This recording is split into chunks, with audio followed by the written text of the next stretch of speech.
This is Sheena Williams with Krav Maga Salem coming to you live with Todd Fossey from Integrative Defense Strategies. If you don't know him, you're wrong. You should know him 100%. He's amazing. I'm honored to be a level 1 instructor working into my level 2. And, you know, if any luck, all the way up to level 7. Probably not going to happen. Yes, it will. It will happen. It's an amazing program. It's a completely revolutionary way to look at firearm usage and self-defense. Without further ado, Todd Fossey. Todd, introduce yourself to the people who don't know you. Well, Sheena, first of all, it's super awesome to be here. I'm a bigger fan of you than you are of me. You are a rock star. I mean that. I'm not just saying it. I brag about Sheena Williams all the time. And we're really super honored to have you as an IDS certified instructor and affiliate. I mean, it's such a big deal. And I'm just really super honored. I'm just really super honored to be here. I'm really looking forward to having this conversation and maybe sharing a few things with those that are watching. So I'll just come right out and say it. I do a lot of these podcasts, as Sheena knows, and I'm terrible at talking about myself. I suck at it. I'm terrible. I know I should be better at talking about myself, but I can't. I know it's an important part of what we do, so I'm working on it. I'll do my best here. So I'm asking everyone just to please bear with me while I talk about myself, because I'm really looking forward to getting on to talking about ideas. That's what I love to talk about. I love to talk about ideas. I'm kind of a weird dude. I started studying different types of psychology, particularly in the psychology of human performance and the mind-body connection when I was 9 years old. I'm 49 years old. I'm almost 50, so I've been studying human performance for almost 40 years. I had a private practice for 15 years as a psychotherapist, and a percentage of that practice was still continuing to work in human performance. I was a human performance coach and mental training coach for elite athletes, professional major league teams, so I've been around this and other forms of performance as well. I've been around human performance my whole life. I was also specialized and lectured at medical schools for 15 years on the topic of psychoneuroimmunology. So I'm a total science geek, but I'm also an artist. I was a filmmaker in a previous life as well, and I was in the arts. So what I did was I took all of the art side of me, and I took all the science side of me, and I threw it all in together. And I created this training protocol and this training methodology and curriculum known as the Apex training system with my business, Integrative Defense Strategies. I started training personally at a fairly intense level about 20 years ago with both my hands-free skills and my firearm skills. And that's an interesting story how all that happened. But one day, I guess it's about 10, 12 years ago now, I just saw what was happening in the world, and I had this moment of epiphany that said, I don't like all of this violence that's happening. I want to use my talents that God gave me to help to quash that, to help create a broadband deterrent to violence, and also to help cultivate human beings through what we call positive resistance. We can become better human beings through the type of training and cultures that we create out there. And so specifically designed, scientifically designed based on available data for the citizen defender. We have people that train with us that are military, that are law enforcement, and more of them are getting interested in what we do. But we are very passionate about the citizen defender. That's what we're all about. My business, Integrative Defense Strategies, we have about 40 affiliates across the country, and Sheena is one of them, and we certify instructors. And we're just here to really, to be completely honest with you, we're not here to improve the old training paradigm. We're here to replace it. We think that the old training paradigm is really antiquated and outdated, and it doesn't accurately reflect reality. We know a lot more now about science. We know a lot more about training. So I'm very passionate about applying what's possible to help save life and deter violence as much as possible. Yeah, absolutely. And, just to add on what Todd has already said, I mean, if you guys don't already follow the Integrative Defense Strategies page, I mean, you're going to see a beautiful culmination of the different skills that he has, the knowledge of the way that the brain works and brain chemistry, as well as his ability to create videos that, display the different types of things that he teaches, as well as the reality and the statistics that come out of just, everyday life about what an attack actually looks like. It's phenomenal to watch the videos you put out and the content you put out, because it is so knowledgeable but beautiful to watch and exciting to watch this culmination of these hand-to-hand skills, these firearm skills, recognizing and avoiding situations in advance. I mean, it's just fantastic. And I, for one, am an extremely proud affiliate of IDS. And I'm going to have to get some more t-shirts and hats, because I just keep wearing holes in them and all that fun stuff. But Right on. on that note, I mean, you've got an extensive background. Like you said, you've been working in hand-to-hand combat of some form for many, many years. Obviously here at Krav Maga Salem, kind of our backbone is Krav Maga, but we also offer, catch wrestling, grappling, Muay Thai, all sorts of different systems here, kind of like you do, kind of integrating them all into different things. I know that you've trained in all sorts of martial arts. You've trained in Krav Maga. Currently, you're still training with Greg Nelson at his phenomenal gym. Adding that into some of your training and working with Greg Nelson, what are some of like the biggest takeaways from that training, just adding into what you're doing that you can kind of lay on us? Specifically with training with Greg, is that Yeah, what you mean? yeah. Man, I mean, training with Greg, I don't think there's a more prolific martial artist alive right now. for Yeah, that would for be hard to people, argue.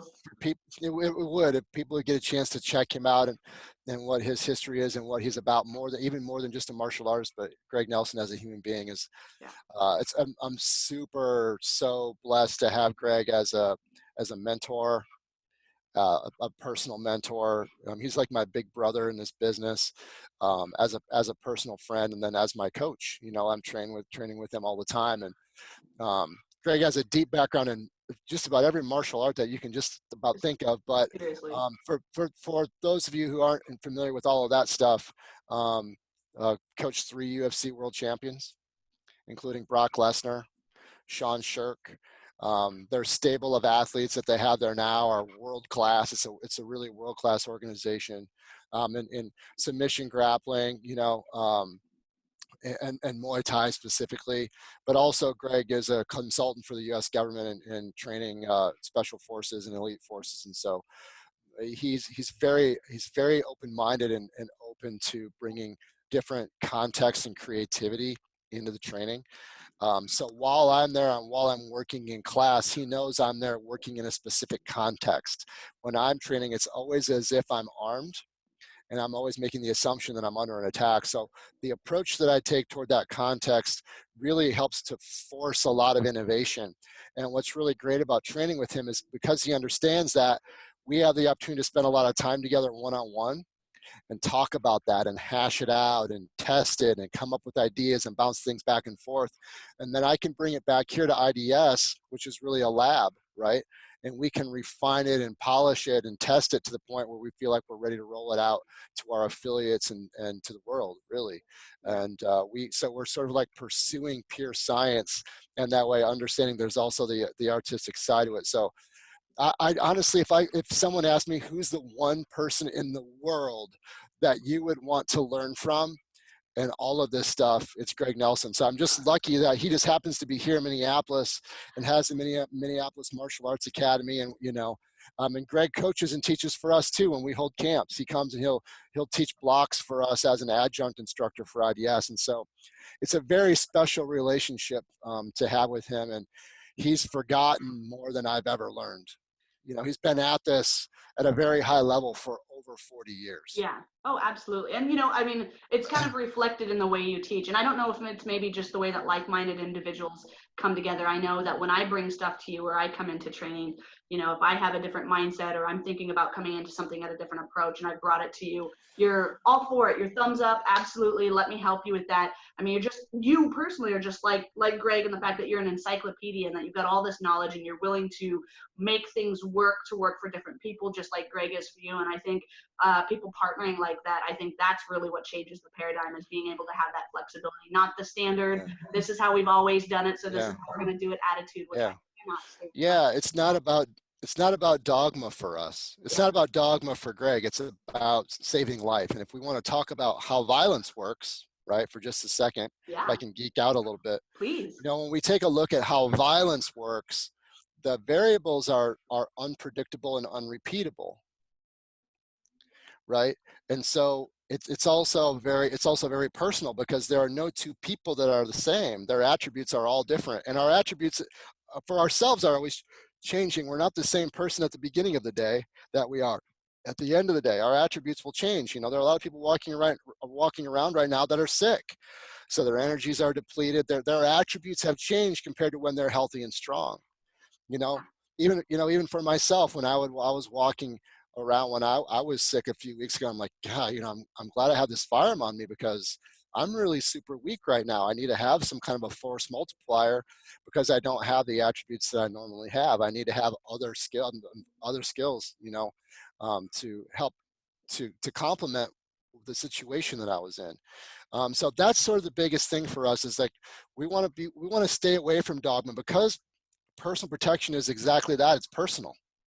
So we want to be careful that we're not selling our relative preferences as absolute truths, and that we're not giving absolute answers to contextually dependent questions, because that's just not intellectually honest. Correct.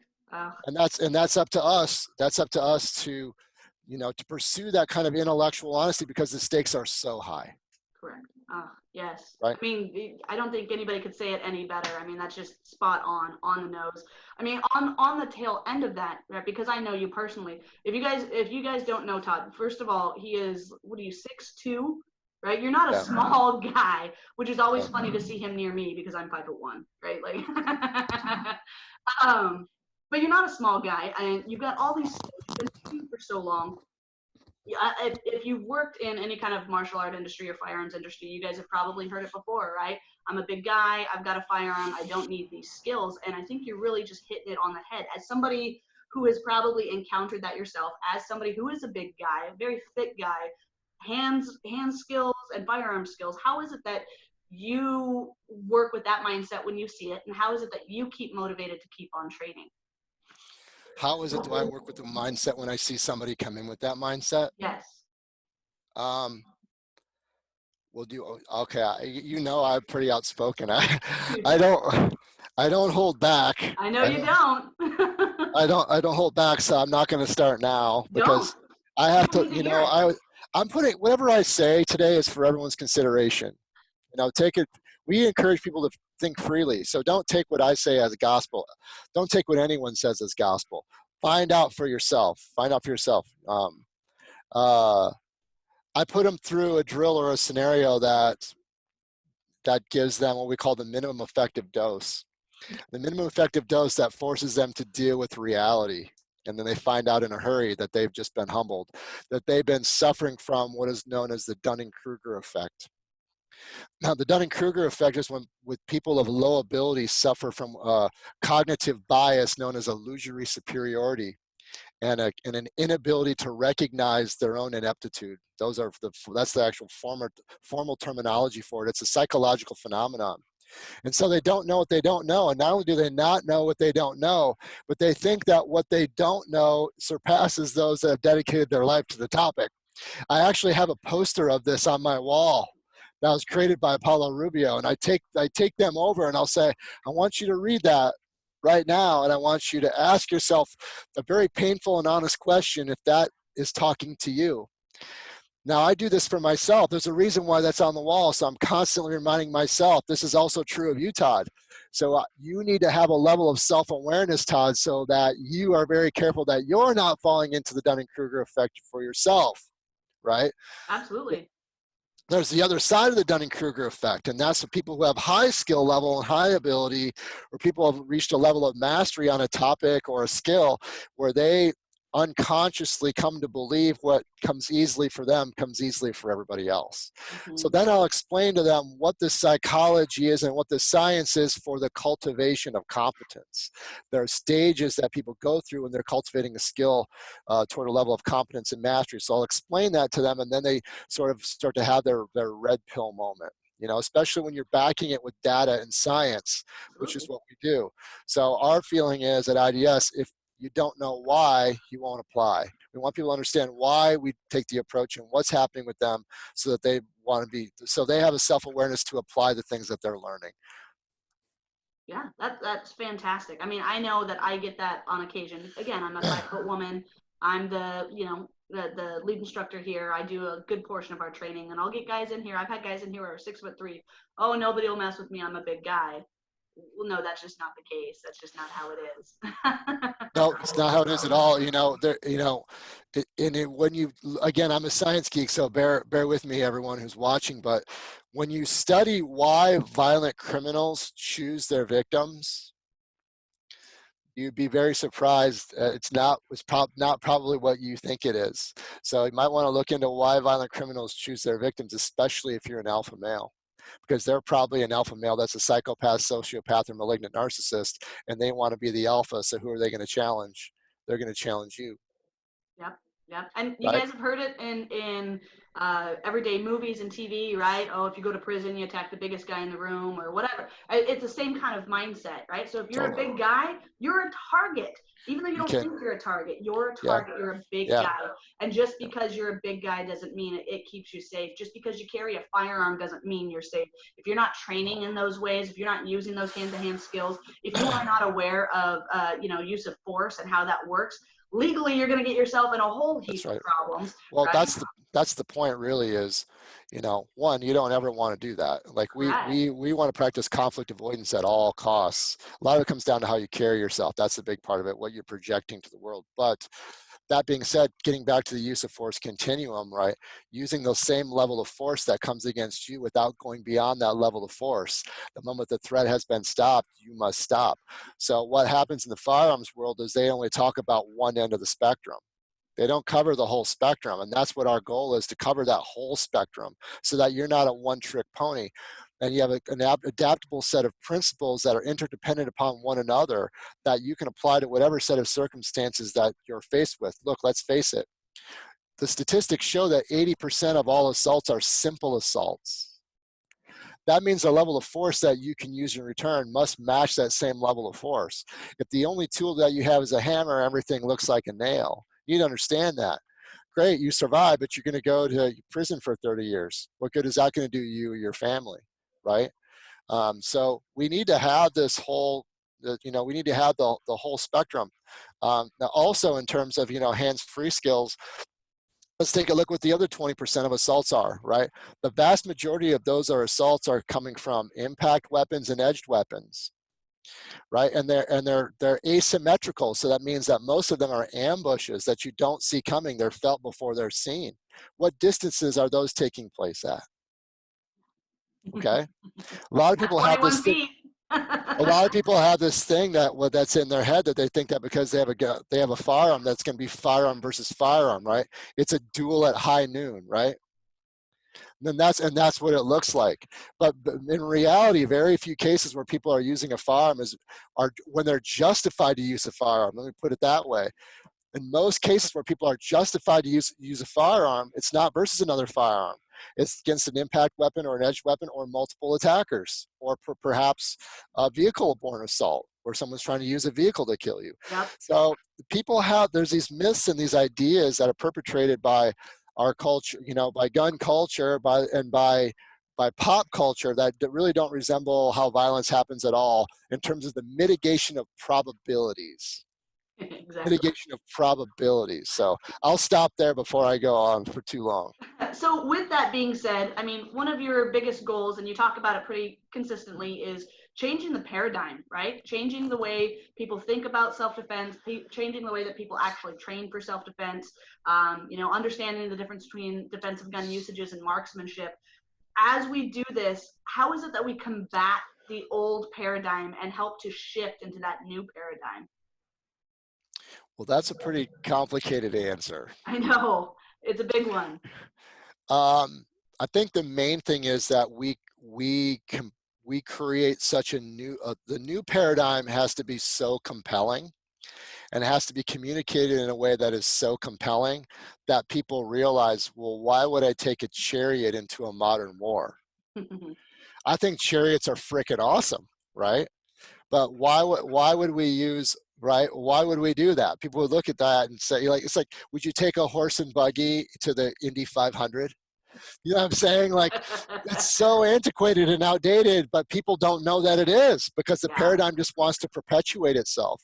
So we need to be able to communicate the new paradigm in a way that's so compelling that people realize, oh, geez, what am I doing? Why would I waste my time doing this that may have negative consequences for me, instead of do something that's going to be far more beneficial and much easier and more cost effective, right? Yes. And then also, I think, there are important ways that we need to point out what the deficits are in the traditional paradigm, so that if people don't understand what those deficits are, then they won't even know how to see them, because that's all they just think that that's the way that it is. It's a presupposition, right? They Yeah. presuppose that this is just the way that it is, and it's not. Yeah.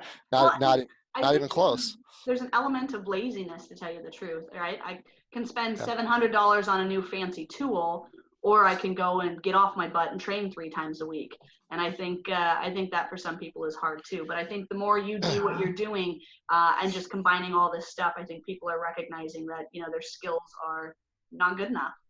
Sheena, do you mind if I read? It's really what this is about. It's about combating cognitive biases. You heard me talk about one cognitive bias with the Dunning-Kruger effect, but I have a couple of cognitive biases here that I think are really key to this part of our conversation, and they're directly from the textbook. Do you mind if I read them? Because I Not at think all. that way Please people do. won't think that it's just Todd making it up, right? Please do. And they can look these up for themselves, all right? But I think that this is our biggest challenge, are these cognitive biases. So please bear with me. I'm going to read this, and I don't have my readers. Look, I'm about to turn 50, and 5 weeks ago now, I finally broke down. I'm like, okay, I got to get readers, so I don't have them, so bear with me. All right, so the first one is called a shared information bias, also known as the collective information sampling bias or common information bias. Here we go. Here's the definition.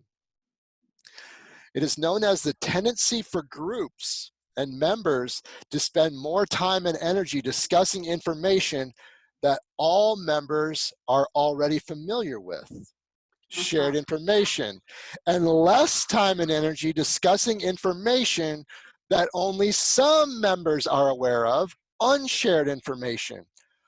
Harmful consequences related to poor decision making can arise when the group does not have access to unshared information in order to make a well-informed decision. Mic drop. Yeah. Mic drop. All right. Yeah. So watch that back. People who are watching, watch that back and listen to that 100 times in a row. All right. So then here's the next one. System justification bias, or also known as status quo bias, is a tendency to defend and bolster the status quo.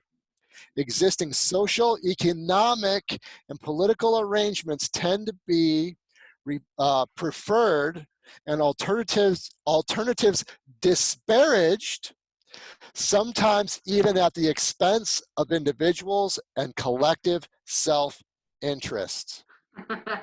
Not making it up. Not making it up. Look it up for yourself. Look it up for yourself. That is exactly what's going on. People are invested mentally, they're invested emotionally, they're invested in their belief systems, and they are invested financially. So they want to maintain the homeostasis and the status quo, even if it means a detrimental outcome, which it very well could if you're not careful. Yep, absolutely. That's just spot on. That's spot on. Well, as we start shifting toward the end of this interview, I kind of want to leave it on kind of a fun note, and just something to reflect on. You were at one point in time head of security and a bouncer, and you kind of done some of that. And I know we've got a lot of people who follow along and have done similar jobs. I was hoping you might have maybe a story that sticks out in your mind as something kind of fun or something silly that kind of happened that you'd be willing to share. If not, that's fine. Well, I have a lot of that experience. That's what I did for a living when I was going through my formal training and education. That's how I supported myself. Do you have any good stories you want to share that are fun or interesting? Sure. I have many. So some of you know, I was in Los Angeles and Hollywood for 10 years. And so I was a bouncer and head of security at some major nightclubs on the Sunset Strip in Hollywood during that time. So you name it, I've pretty much seen it. And I've pretty much done it. I've been hands-on and been in more dangerous situations than I care to remember. But it really helped refine where we're at today with this conversation and what Absolutely. our training methodology is. Okay, here's a story for you. Okay. My very first day in Hollywood, my first day there, I show up and I'm crashing on a friend's couch, a person who actually was my agent at the time. And she said, there's this place right up the street on the Sunset Strip. You got a lot of bouncing experience. You should just go up there and pop in and see if they have any openings. I'm thinking, oh, whatever, I'll go up there. But so I show up and the general manager just happened to be right inside the front door. I'm like green. I'm wet behind the ears, right? I introduced myself and I said, hey, he's like, hey, you got any experience as a door guy? I'm like, yeah, I've been at this place, and this place, and here's what I've done, just to give you an idea. He goes, well, can you start right now? And I said, like, well, do you want me to like pop back and I can change and come back? He's like, no, I just fired my door guy. Can you start right now? Now you have to remember, this is the hottest place on the Sunset Strip. Okay? Hottest place in the Sunset Strip, and now I'm there day one and I'm the freaking door guy. All right? So I'm there, this is night one. And I'm like, I have a little experience, but this is a little bit different scene, right, than I'm used to. And they like the fact that I didn't know anybody. They like that. So at the door, and I have my earpiece. The GM says, Todd, how are things going up there? I'm good. I said, I'm good. Everything's fine. He says, the owners would like to meet you upstairs. I haven't met the owners yet. They'd like to meet you upstairs. He said, go behind the bar.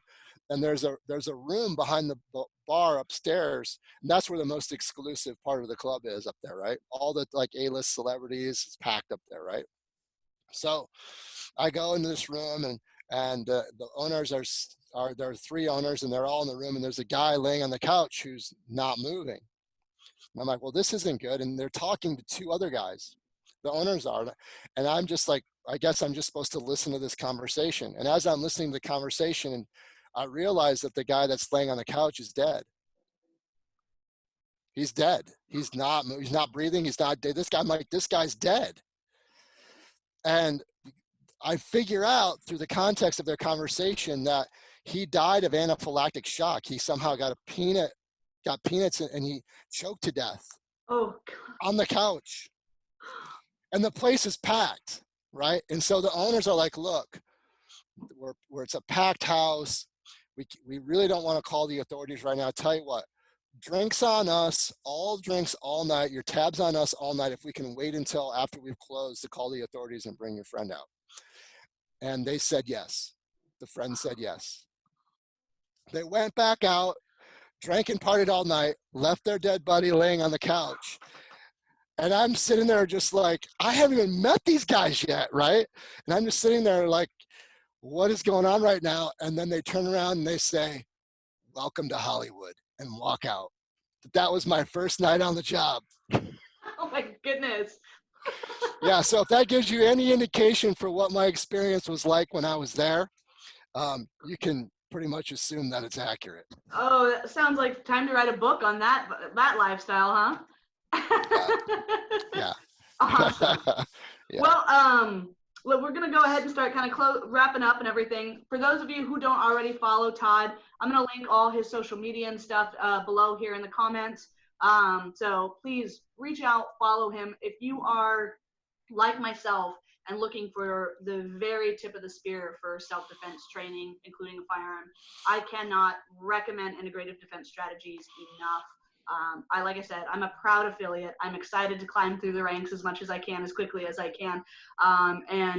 Just for those of you who are interested in self-defense, I mean, there is nobody who is on top of the scientific data and sharing that as much as possible as Todd Fossey. So Todd, I just want to thank you so much for coming on and joining us while all this craziness happening. Yeah, anything you'd like to close out by saying? I'd be honored if everyone checked us out. Please check out our social media, Facebook, our YouTube channel. We're going to start putting a lot more energy into our YouTube channel. We'd be honored if you went there and subscribed to us. And we're always putting out videos and information for all of your benefit. As Sheena said, Integrative Defense Strategies. For those of you who are interested in becoming an affiliate or becoming a certified instructor through us, our website is thisidids.com. Last words, support each other. Support each other. We're going through a difficult time. You know, be confident. It's easy to be afraid and to pull back. Be bold, be confident, be proactive with your decision making instead of being reactive. Being proactive is important right now instead of being reactive, and do it with confidence and support one another out there who are citizen defenders who are interested in what's best for the greater good. But thank you so much for having me on, Sheena. I was super honored to be here. Thanks, Todd. We'll talk soon.